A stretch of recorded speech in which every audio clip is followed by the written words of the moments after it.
وسلام على عباده الذين اصطفى أما بعد أعوذ بالله من الشيطان الرجيم بسم الله الرحمن الرحيم هو الذي أنزل السكينة في قلوب المؤمنين ليزدادوا إيمانا مع إيمانهم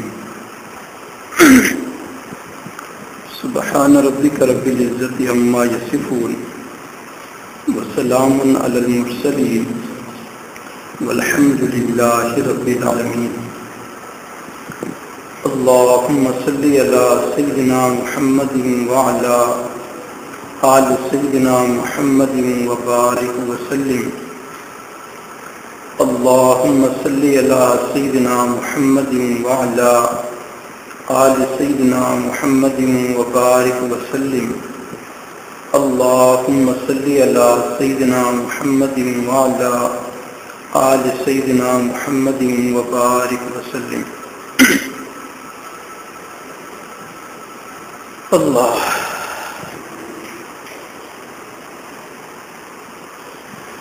ارشاد باری تعالی ہے هو الذي انزل السكينة في قلوب المؤمنين اللہ تعالیٰ وہ ذات ہیں جنہوں نے ایمان والوں کے دلوں میں سکینہ کو نازل کیا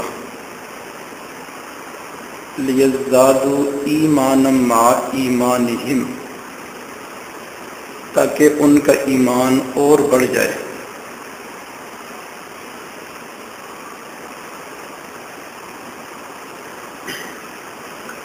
سکینہ کا کیا معنی ہے؟ اس کا تحقیقی معنی تو ہم آگے جا کے بتائیں گے، لیکن آسان لفظوں میں یوں سمجھیں کہ سکینہ کہتے ہیں غم میں تسلی دینے کو، یا سکینہ کہتے ہیں غم سے سکون حاصل کرنے کو۔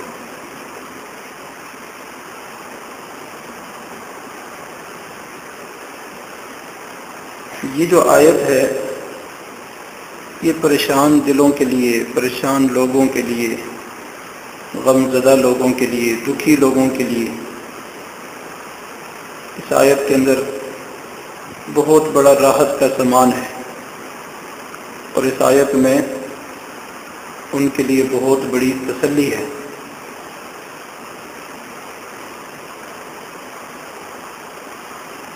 اس آیت کو پڑھ کے پریشان بندہ سمجھ جاتا ہے کہ کہیں دل کا سکون ہے۔ انزل السکینۃ فی قلوب المؤمنین،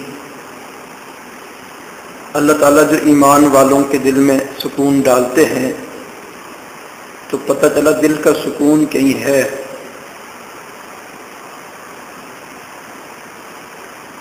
یہ دلوں میں نازل ہوتا ہے، دلوں میں ڈالا جاتا ہے۔ اب نازل ہونے کے لفظ سے پتہ چل گیا کہ نازل وہ چیز ہوتی ہے جو اوپر سے آتی ہے۔ انزل السکینہ، انزل الکتاب، کتاب کو نازل کیا، انزل السکینہ، سکینہ کو نازل کرتے، اتارتے ہیں۔ پتہ چلا کہ یہ سکینہ ایسی چیز ہے جو اس زمین کے کارخانے میں نہیں ہے، عالم خلق میں نہیں ہے، عالم امر میں ہے،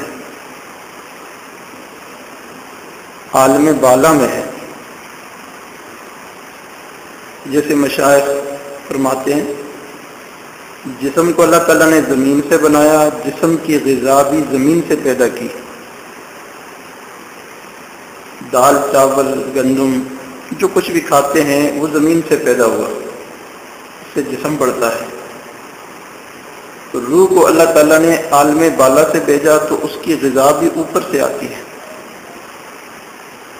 تو کوئی بندہ اگر روح کی تسکین چاہتا ہو دل کی تسکین چاہتا ہو، روح کا سکون چاہتا ہو، تو یہ سکینہ اوپر سے آتی ہے، یہ سکون اوپر سے آتا ہے۔ اگر ہم اس سکون کو زمین کے اندر تلاش کریں گے، زمین کی چیزوں میں تلاش کریں گے، زمین کے نفعوں میں تلاش کریں گے، تو یہ سکون کبھی نہیں ملے گا۔ تو یہ ہماری بہت بڑی غلط فہمی ہوتی ہے۔ ہم سمجھتے ہیں آمدن بڑھ جائے گی، یہ سکون آ جائے گا۔ ہم سمجھتے ہیں فلاں مسئلہ حل ہو جائے گا، سکون آ جائے گا۔ فلاں بیماری ختم ہو جائے گی، سکون آ جائے گا۔ فلاں دشمن سے نجات مل جائے گی، سکون آ جائے گا۔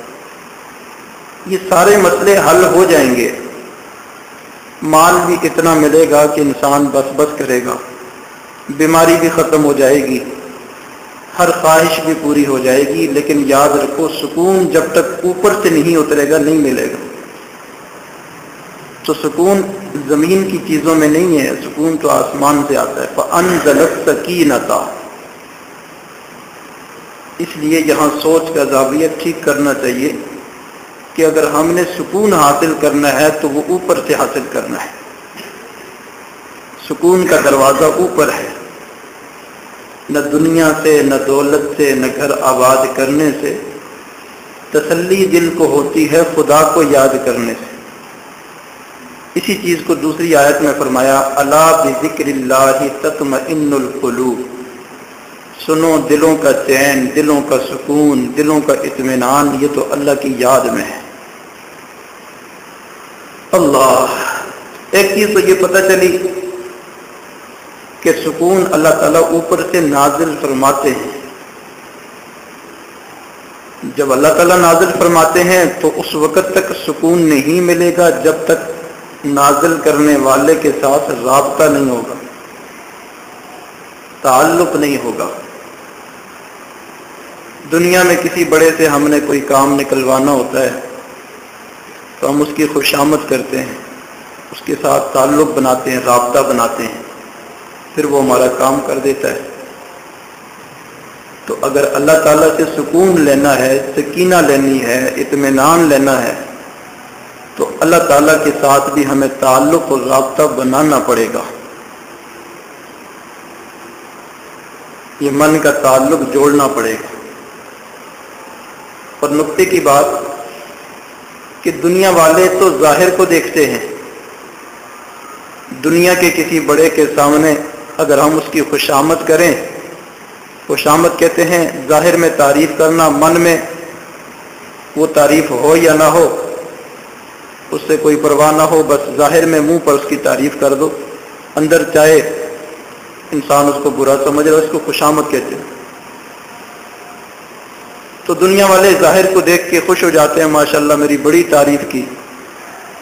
ان کو اندر کا پتہ نہیں ہوتا کہ یہ دل سے کر رہا ہے یا صرف ظاہر سے کر رہا ہے۔ لیکن یاد رکھو اللہ تعالیٰ تو دلوں کے اندر چھپے ہوئے خیالات کو بھی جانتے ہیں۔ تو دنیا والوں کے سامنے خوشامد چل جاتی ہے، اللہ کے سامنے خوشامد نہیں چلے گی، ظاہر نہیں چلے گا۔ جب تک دل سے، سچے دل سے اللہ کا تعلق حاصل نہیں کریں گے، اللہ کے نہیں بنیں گے، دل سے اللہ کا گیت نہیں گائیں گے، اس وقت تک رابطہ نہیں ہوگا۔ تو انسان سچے دل کے ساتھ، کل قلب کے ساتھ، پورے وجود کے ساتھ، پورے دل کے ساتھ انسان اللہ کا گیت گائے، اللہ کے گن گائے، اللہ کی بڑائی بیان کرے، اللہ کی حمد و ثنا کرے، اللہ کی عبادت کرے، اللہ کی اطاعت کرے، اللہ کی محبت کی بات کرے، اس محبت کو بڑھائے۔ اس سے انسان کو اللہ تعالیٰ کا تعلق اور رابطہ نصیب ہوتا ہے۔ جب رابطہ، تعلق مل گیا، من کان للہ کان اللہ لہ، جو اللہ کا ہو گیا اللہ اس کے ہو گئے، پھر اللہ تعالیٰ اس بندے کے دل میں سکینہ نازل فرما دیتے ہیں۔ تیسری چیز اس آیت کو دیکھ کر یہ سمجھ آئی کہ اللہ تعالیٰ سکینہ جو نازل کرتے ہیں تو سر پہ نہیں نازل کرتے، ہاتھوں میں نہیں دیتے، کدھر دیتے ہیں؟ فی قلوب المؤمنین، دل میں۔ سکینہ اللہ تعالیٰ دل میں نازل کرتے ہیں، تو اس لیے سینے میں دل کا ہونا ضروری ہے، دل کا دل ہونا ضروری ہے۔ اگر یہ دل سل بن جائے گا تو پھر سکینہ نہیں ملے گا۔ ہاں، گناہ کرنے سے انسان کا دل سل بن جاتا ہے، پتھر بن جاتا ہے، تو دل ہو۔ چنانچہ دل تو سب کے ہیں، لیکن ہر ایک کو اہل دل نہیں کہا جاتا۔ اہل دل کسی کو کہتے ہیں جس نے اپنے دل کی اصلاح کر لی، اس کا تزکیہ کر لیا، وہ اہل دل ہے۔ اس لیے مرشد عالم رحم اللہ فرماتے تھے پہلے اہل دل بنو، پھر چاہے اہل مل بنو۔ تو دل تو سب کے ہیں، لیکن دل کو بنایا کسی نے ہوتا ہے، تو جس نے دل کو بنا لیا وہ اہل دل ہے۔ تو سکینہ جو نازل ہوتی ہے وہ اہل دل کے دلوں پر نازل ہوتی ہے، اہل سل کے دلوں پر نازل نہیں ہوتی۔ تو فی قلوب المؤمنین، دل۔ اگلی چیز جو اس آیت سے سمجھ میں آئی، مؤمنین، ایمان والوں کے دل میں سکینہ نازل ہوتا ہے، ایمان والوں کے دل میں۔ کفار کے دلوں میں سکینہ نازل نہیں ہوتا، منافقین کے دلوں میں سکینہ نازل نہیں ہوتا، ایمان والوں کے دل میں۔ لیکن ایمان والوں کی بھی پھر دو صورتیں ہیں، دو قسمیں ہیں۔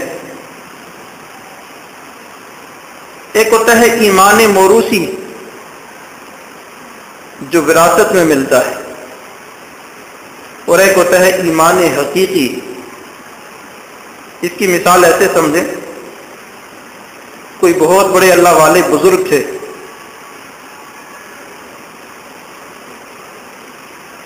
اپنے زمانے کے وہ بہت بڑے باخدا بندے اللہ والے تھے، ان کی اولاد تھی، اولاد نے کوئی باپ کے نقش قدم پہ چل کر محنت نہیں کی، لیکن جب باپ فوت ہوا تو پیچھے کوئی بھی نہیں تھا، بڑے بیٹے کو پکڑ کے گدی پہ بٹھا دیا، یہ بھی پیر صاحب ہے۔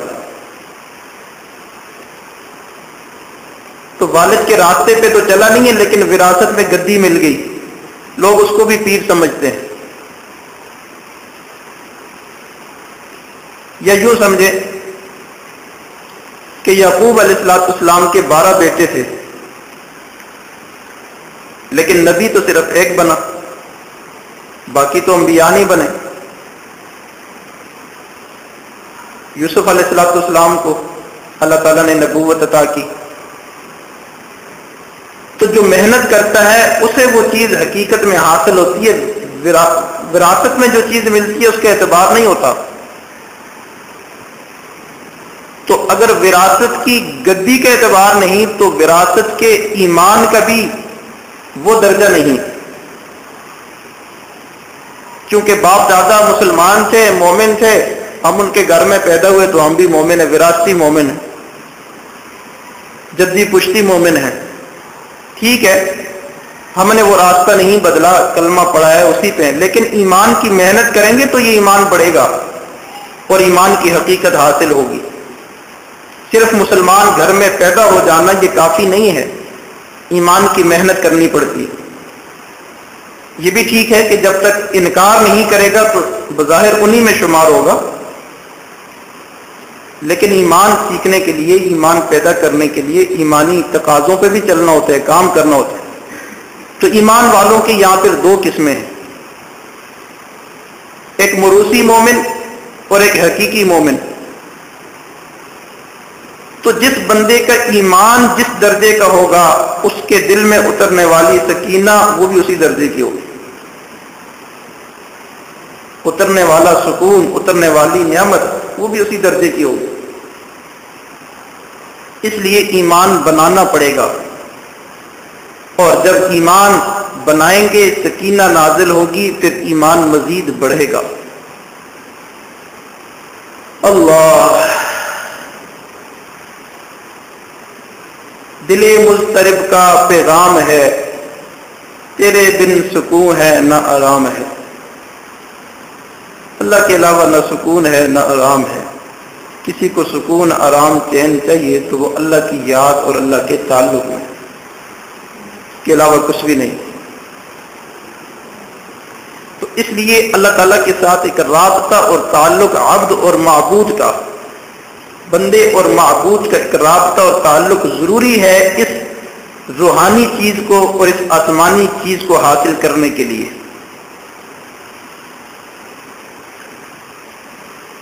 اللہ اکبر کبیرہ۔ جو بندہ ظاہر کا مومن ہو، اوپر اوپر سے وہ مسلمان ہے، کلمہ پڑھ لیا ہے، اور اس کے دل میں اللہ تعالیٰ کی سچی محبت اور وہ سچا تعلق نہیں ہے، اس کی مثال زاہد خشک کی ہے، عالم خشک کی ہے۔ محبت کے بغیر یہ دل ایسے ہے جیسے خشک صحرا ہو، مٹی اڑ رہی ہو، لیکن جب محبت کا پانی آ جاتا ہے تو یہ بہتا دریا یا سمندر ہے۔ تو اس لیے جس بندے کے دل میں وہ ایمان کا جنون نہیں ہے، وہ محبت کا جنون نہیں ہے، وہ خشک ہے، زاہد خشک۔ مسلمان تو ہے، عالم تو ہے، زاہد ہے، لیکن خشک ہے۔ تو خشک بندے کو وہ روحانی ترقی نہیں ملتی جو محبت والے کو ملتی ہے۔ محبت کی ایک جست نے طے کر دیا قصہ تمام، زمین و آسماں کے یہ فاصلے بے قرار سمجھا تھا میں۔ تو محبت سے یہ روحانی ترقی جلدی ہوتی ہے، زیادہ ہوتی ہے۔ عشق کا تعلق ہونا چاہیے اللہ تعالیٰ کے ساتھ۔ مولانا روم رحمہ اللہ فرماتے ہیں، جام مجرد گشتہ از ہو گہائے تن، می پرد بپرے دل بے ہائے تن، سپر زاہد ہر مائے یک روزہ راہ، سیر عارف ہر دم تا تخت شاہ۔ روح جو ہے یہ جسم کے جال اور جسم کے پنجرے سے جدا ہو گئی، اور یہ اپنے دل کے پروں سے ظاہر کے جسم کے پاؤں کے بغیر اللہ کی طرف پرواز کر رہی ہے۔ اللہ والوں کی روح پرواز کرتی ہے، عام لوگوں کو نظر نہیں آتی، لیکن ان کی روح اللہ کی طرف پرواز کرتی ہے اور روحانی ترقی حاصل کرتی ہے۔ پھر فرماتے ہیں کہ زاہد خشک، ملائے خشک ایک مہینے میں اتنا سفر طے نہیں کر سکتا جتنا ایک عارف اور اللہ کا عاشق ایک لمحے میں سفر طے کرتا ہے۔ محبت کی ایک جست نے طے کر دیا قصہ تمام، زمین و آسماں کے یہ فاصلے بے قرار سمجھا تھا میں۔ تو خشک ملا اور خشک زاہد یہ اس روحانی فاصلے کو اتنا جلدی طے نہیں کرتا جتنا عشق والا اور محبت والا طے کرتا ہے۔ اس لیے کہا کہ اللہ تعالیٰ کے ساتھ عشق و محبت کا تعلق ہو، پھر یہ چیز ملے گی، دل کا سکون، دل کا اطمینان پھر ملے گا۔ اس لیے چاہتا تو ہر بندہ ہے، پیاس تو ہر ایک کو ہے کہ مجھے بھی کاش یہ دل کی نعمت مل جائے، مجھے بھی یہ آسمانی شراب مل جائے۔ پیاس تو سب کو ہے، لیکن عقل مند بندہ وہ ہوتا ہے جب پیاس لگے تو میٹھا پانی تلاش کرے، پیاس لگے اور نمکین پانی، کھارا پانی پینا شروع ہو جائے تو اس سے پیاس بجھتی نہیں ہے، مزہ خراب ہوتا ہے۔ تو کئی لوگ ایسے ہیں انہیں محبت کی پیاس تو ہے، لیکن اس پیاس کو بجھانے کے لیے اللہ تعالیٰ کی محبت کی میٹھی شراب پینے کے بجائے دنیا والوں کی محبت کی کڑوی اور نمکین شراب پی رہے ہوتے ہیں۔ تو نمکین پانی پر کیوں قناعت کرتے ہو؟ میٹھا پانی تلاش کرو، سچی محبت تلاش کرو تاکہ یہ پیاس بجھے اور اس پیاس کا جو ہے مداوا ہو۔ اللہ یاد رکھیں، ایک ہوتا ہے قرب عبادت، ایک ہوتا ہے قرب ندامت۔ قرب عبادت تو یہ ہے کہ انسان عبادت زیادہ کرے، نیکیاں زیادہ کرے، اللہ کے قریب ہو جائے۔ فرشتوں کو اللہ تعالیٰ کا قرب عبادت حاصل ہے، کوئی فرشتہ رکوع میں ہے، کوئی سجدے میں ہے، کوئی قیام میں، مستقل ہمیشہ سے وہ اسی عبادت میں ہے، گناہ ان سے ہوتا ہی نہیں۔ لیکن مومن بندے میں اللہ تعالیٰ نے یہ مادہ رکھا، انسان میں یہ مادہ رکھا، فَأَلْهَمَهَا فُجُورَهَا وَتَقْوَاهَا، یہ نیکی بھی کرتا ہے، گناہ بھی کرتا ہے، لیکن جب گناہ اس سے ہو جاتا ہے تو اس کو اس پر ندامت، پشیمانی اور غم ہوتا ہے، دکھ لگتا ہے، یہ مجھ سے کیا ہو گیا۔ جس بندے کو اپنے گناہ پر ندامت لگ جائے، غم لگ جائے، پریشان ہو جائے، بے چین ہو جائے، رو پڑے، آنکھوں میں سے آنسو بہہ پڑے، اس بندے کو پھر اللہ تعالیٰ کا قرب ندامت حاصل ہوتا ہے، یہ بھی اللہ کے قریب ہو جاتا ہے۔ اور علماء نے لکھا کہ قرب ندامت کو قرب عبادت پر زیادہ فضیلت حاصل ہے۔ جو بندہ رو کے اللہ کے قریب ہوتا ہے، اللہ اسے پھر گلے لگاتے ہیں۔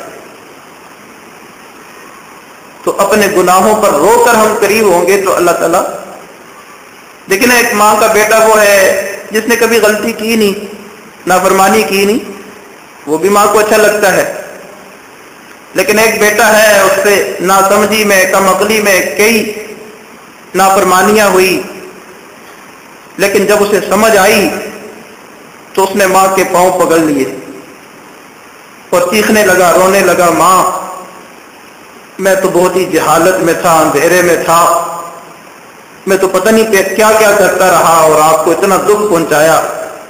تو ماں کو اس بیٹے پہ بڑا پیار آتا ہے، اسے بھی قریب کر لیتی ہے، آئندہ کے لیے وہ بچتا ہے، تو ماں کو پھر وہ بہت اچھا لگتا ہے۔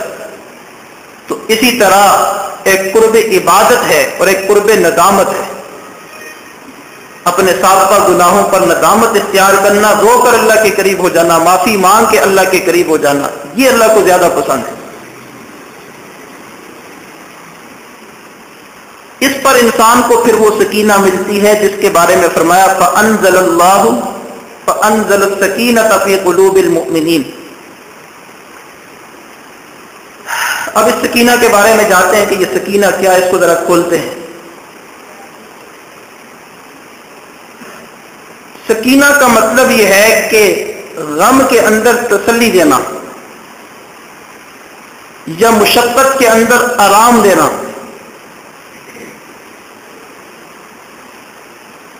بیٹا کسی دن رات کو تھکا ہوا گھر آئے تو ماں کہتی ہے کہ گرم دودھ پلا کے سلا دو، آرام کراؤ اس کو۔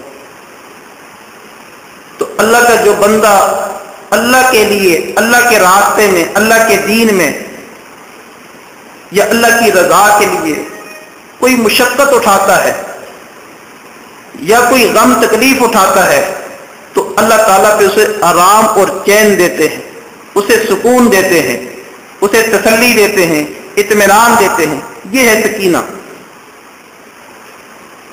اور جو جتنا بڑا غم اٹھائے گا اللہ تعالیٰ اس غم پر اتنا ہی زیادہ اسے سکینہ اور اطمینان عطا کریں گے۔ اب مثال کے طور پر ایک بندے کا گناہ کرنے کو دل چاہتا ہے، اس کا نفس سنورا ہوا نہیں ہے، وہ باہر نکلتا ہے، آنکھ قابو میں نہیں، کان قابو میں نہیں، اور اس کے اندر شہوانی جذبات بہت زیادہ ہیں، عروج پر ہیں، اندر سے تقاضا ہوتا ہے کہ فلاں گناہ کر لوں، فلاں کر لوں، فلاں کر لوں، شدید تقاضا ہوتا ہے، لیکن پھر اس تقاضے کو وہ اللہ کی رضا کے لیے دباتا ہے، تو یہ مشقت اٹھاتا ہے، یہ غم اٹھاتا ہے، یہ مجاہدہ کرتا ہے۔ چاہے تو اپنے نفس کو آزاد چھوڑ دے، جو دل میں آئے کر لیا، جو دل میں آئے کھا لیا، دیکھ لیا، سن لیا، لیکن وہ اللہ کی رضا کے لیے اس غم کو اٹھاتا ہے، برداشت کرتا ہے، مجاہدہ کرتا ہے۔ تو اس غم اٹھانے پر پھر اللہ تعالیٰ اسے تسلی، اسے سکینہ عطا کر دیتے ہیں۔ جتنا غم اٹھائیں گے اللہ تعالیٰ اتنا ہی جو ہے اطمینان، اتنا ہی سکون عطا کریں گے زندگی میں۔ اللہ اکبر کبیرہ.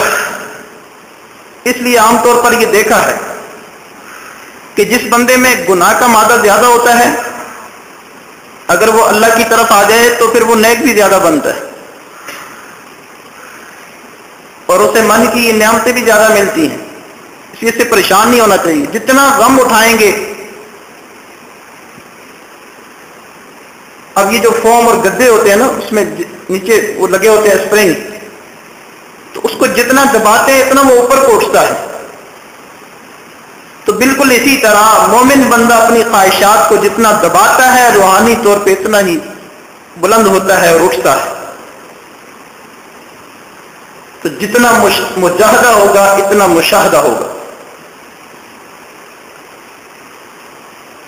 یوں سمجھیں کہ یہ جو اللہ تعالیٰ نے ارشاد فرمایا فَأَنزَلَ السَّكِينَةَ فِي قُلُوبِ الْمُؤْمِنِينَ, یہ ایک آسمانی شراب ہے, میں ہے, جو ایمان والوں کو اندر ہی اندر پلائی جاتی ہے. کئی مرتبہ ہم نے دنیا میں دیکھا اگر کسی بندے کو بہت بڑا صدمہ لگا, کوئی حادثہ آ گیا, اس کا گھر لٹ گیا, اس کے اہل و عیال لٹ گئے, کسی حادثے میں وہ فوت ہو گئے, تو بڑا صدمہ ہوتا ہے, تو انسان پریشان ہوتا ہے, غمگین ہوتا ہے. تو کئی مرتبہ پھر اسے کچھ چیزیں پلائی جاتی ہیں کہ اسے غم بھول جائے. تو اللہ تعالیٰ ایسا بندہ جو اللہ کے لیے غم اٹھاتا ہے, مشقت اٹھاتا ہے, تکلیف اٹھاتا ہے, اللہ تعالیٰ یہ آسمانی شراب پلاتے ہیں, اس کے سارے غم دھل جاتے ہیں. یہ وہ میں ہے جو آسمانوں سے لائی جاتی ہے اور ایمان والوں کو پلائی جاتی ہے. فَأَنزَلَ السَّكِينَةَ فِي قُلُوبِ الْمُؤْمِنِينَ. ایک معنی اس سکینہ کا یہ ہے هِيَ نُورٌ يَسْتَقِرُّ فِي الْقَلْبِ, یہ وہ نور ہے جو مومن بندے کے دل میں ٹھہر جاتا ہے. اللہ تعالیٰ مومن بندے کے دل میں اس نور کو نازل کرتے ہیں اور یہ وہاں ٹھہر جاتا ہے, جم جاتا ہے. لیکن جمنے کے بعد, ٹھہرنے کے بعد, جمع ہونے کے بعد اس کی حفاظت ضروری ہے. پرنالے کے نیچے آپ ٹینکی رکھے پانی والی, پانی اس میں آتا ہے اور ٹھہر جاتا ہے, لیکن بعد میں اگر اس کا نلکا کھول دیں تو وہ پھر ضائع بھی ہو جاتا, بہہ بھی جاتا ہے. تو یہ اللہ کا وہ نور ہے جو مومن بندے کے دل میں آ کے ٹھہر جاتا ہے, لیکن بعد میں اگر گناہ کر کے نلکا کھول دے تو وہ ضائع بھی ہو جاتا ہے. تو فَأَنزَلَ السَّكِينَةَ فِي قُلُوبِ الْمُؤْمِنِينَ. دوسرا معنی مفسرین نے اس کا یہ کیا بِهِ يَثْبُتُ عَلَى التَّوَجُّهِ إِلَى الْحَقِّ. جس بندے کو یہ سکینہ اور یہ نور حاصل ہو جاتا ہے اس کی علامت یہ ہے کہ اس کی وجہ سے یہ بندہ اللہ کی یاد میں ثابت قدم ہو جاتا ہے, اللہ کی یاد سے غافل نہیں ہوتا, ہمیشہ کا دوام, ہمیشہ کی یاد, ہمیشہ کا ذکر اسے نصیب ہو, دوام حضور نصیب ہو جاتا ہے. بلاتا ہوں پھر بھی وہ یاد آ رہے ہیں, وہی جانتے ہیں میں کیا چاہتا ہوں. بندہ اللہ تعالیٰ کو بلاتا ہے پھر بھی اللہ تعالیٰ نہیں بھولتے. ایسا اللہ تعالیٰ کی یاد کا دل میں جم جانا, ٹھہر جانا, یہ سکینہ ہے. فَأَنزَلَ السَّكِينَةَ فِي قُلُوبِ الْمُؤْمِنِينَ. یہ ہے سکون اور دلوں کا اطمینان, اللہ والوں کو یہ نصیب ہوتا ہے. اس کی وجہ سے اللہ والوں کی زندگی میں اتنا سکون ہوتا ہے کہ بڑے بڑے حوادثات, پریشانیاں بھی آئیں, یہ غمگین نہیں ہوتے. شاہ ولی اللہ محدث دہلوی رحم اللہ فرماتے تھے اگر دنیا کے بادشاہوں کو پتہ چل جائے کہ ان اللہ والوں کے دلوں میں کتنا سکون ہے تو ہماری یہ تلواریں اٹھا کے ہماری طرف آ جائیں اور اس سکون کو چھیننے کی کوشش کریں. لیکن ظاہر سی بات ہے یہ چھین تو نہیں سکیں گے, یہ تو اللہ کی عطا ہے جس کو اللہ تعالیٰ چین اور اطمینان عطا کر دے.